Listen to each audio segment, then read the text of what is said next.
I'm Anil Kumar, and in this video we will consider absolute function and find limits when the absolute functions are involved. So let's begin with the basic absolute function, and let's say our function of f(x) is absolute value of x, and let's find the limit of the function when x approaches 0. So the function for us is absolute x, and this is what we need to find.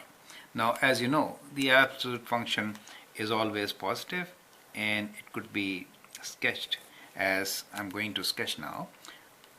It's a combination of two pieces, one straight line and the other straight line just with a negative slope.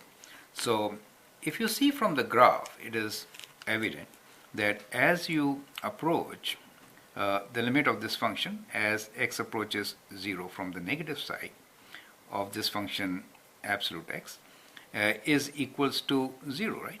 And also the limit of the function absolute x as x approaches 0 from the positive side is also 0, right? So from both the sides we are approaching the value 0, and therefore we say that the limit exists, and we say that the limit of absolute x when x approaches 0 is equal to 0, and it exists, correct? So that is very important conclusion for us.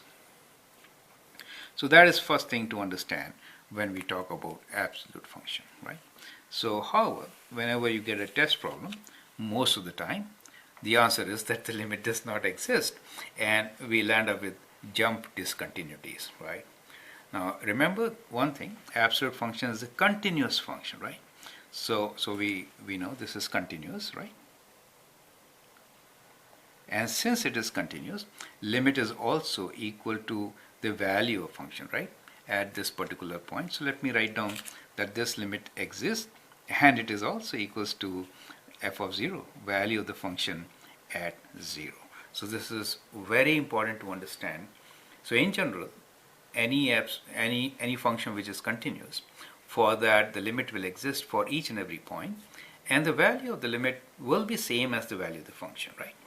So that is the basic concept to start with. However, in most of the examples when we are talking about, we land up with examples where absolute function is in the numerator or in denominator in combination with other functions. So to keep it simple, I'll have combination of absolute function with the linear function. So let me just take a simple linear function divided by x, for example. Now that makes huge difference, and of course x cannot be equal to 0 since it is in the denominator, but if we talk about limit, it can exist at 0, right? Limit can exist. So if my question is that limit of the function as x approaches 0, the function is h of x, is what? How are you going to find this limit? Now one method is, of course, graph. You can always plot one, as we did here. So if you plot this graph, what will you get? So you can pause the video, sketch the diagram, and then move forward with my video. I will also plot it later. Let me first define the absolute function, okay?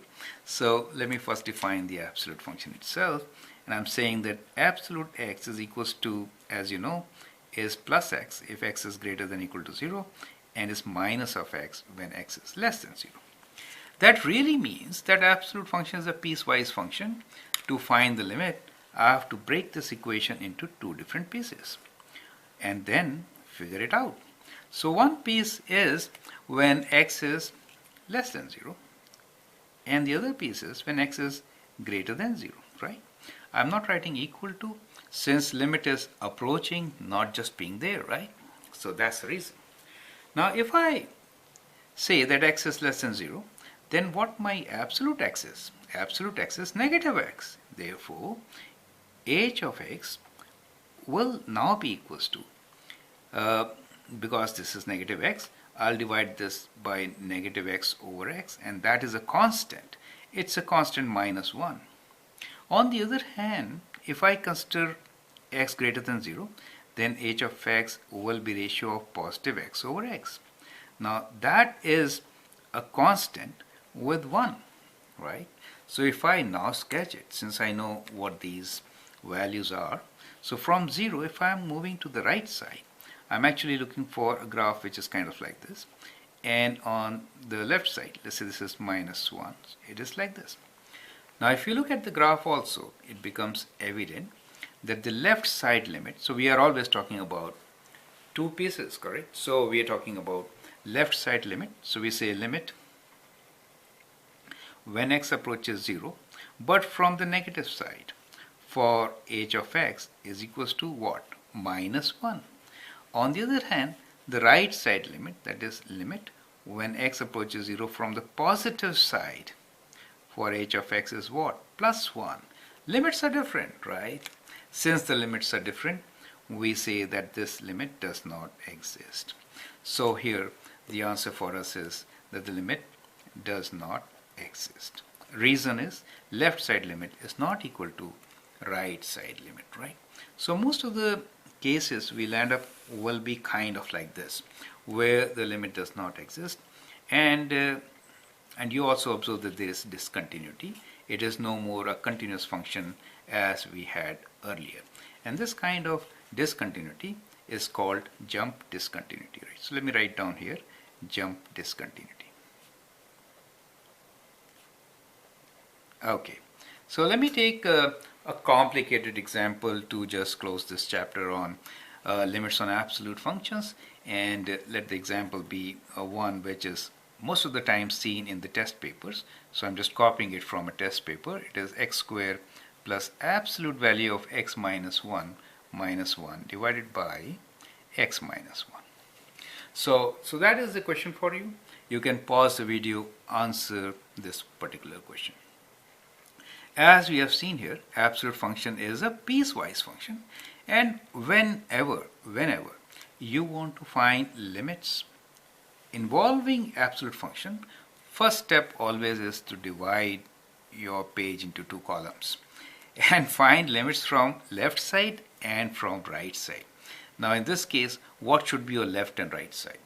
This absolute function has moved one unit to the right, and therefore the two sides are when x is greater than equal to 1 or when x is less than 1. So these are your two sides.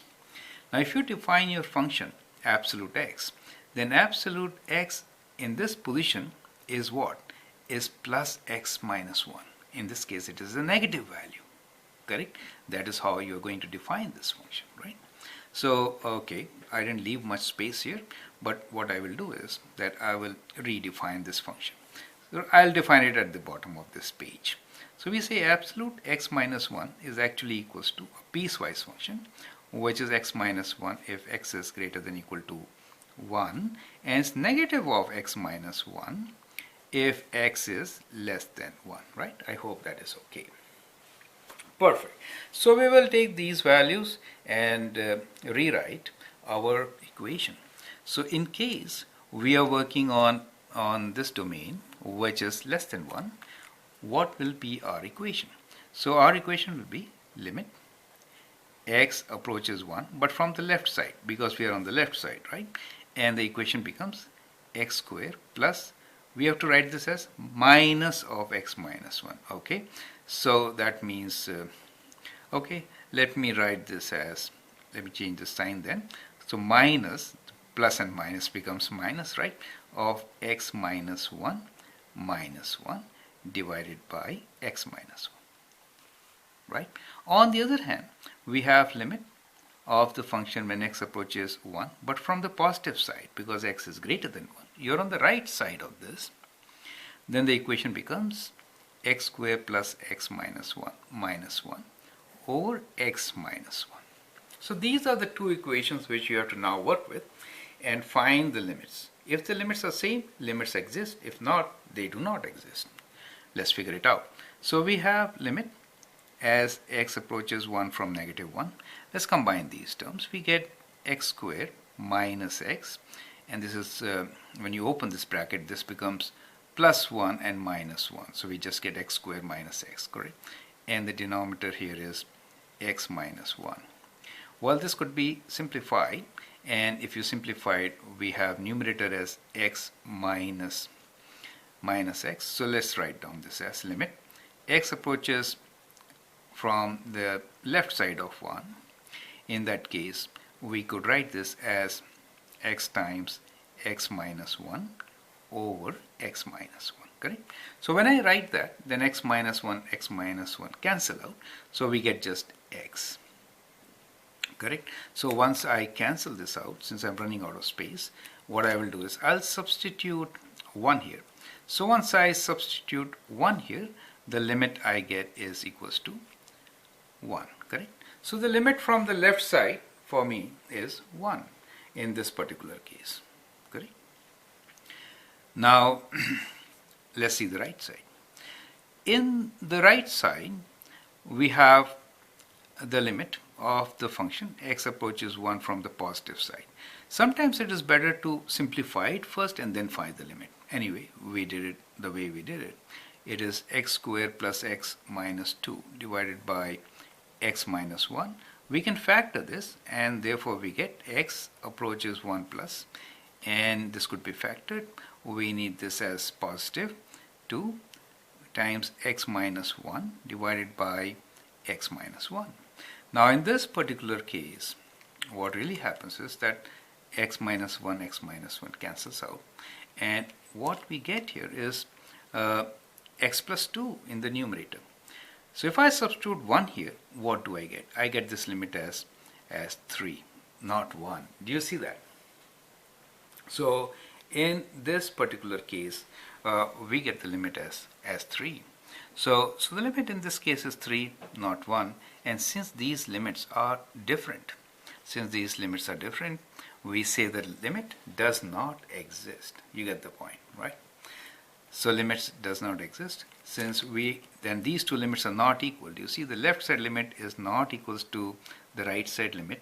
We say that limit does not exist. So this limit does not exist, and the reason here is that the limit from the left side as x approaches 1 from minus 1 for our function is not equal to the limit as x approaches 1 from the positive side for the function. Do you see that? As we calculated, it is 1 when we are approaching from the left side, and it is 3 when we are approaching from the right side. And since it does not match, we say that limits do not exist. Well, from this video you understand that whenever the absolute functions are involved, it is important to write them as a piecewise function, solve for both left side and right side limits, and check. If they are exactly same, then the limit exists at that particular point. Otherwise, the limit may not exist. And always in such cases, if they do not exist, we normally have a jump discontinuity, right? So that could be extension to your question, right? So I hope you understand the concept. I'll provide you with few links on this video so that you can explore and practice more with absolute functions. I hope that helps. Thank you and all the best.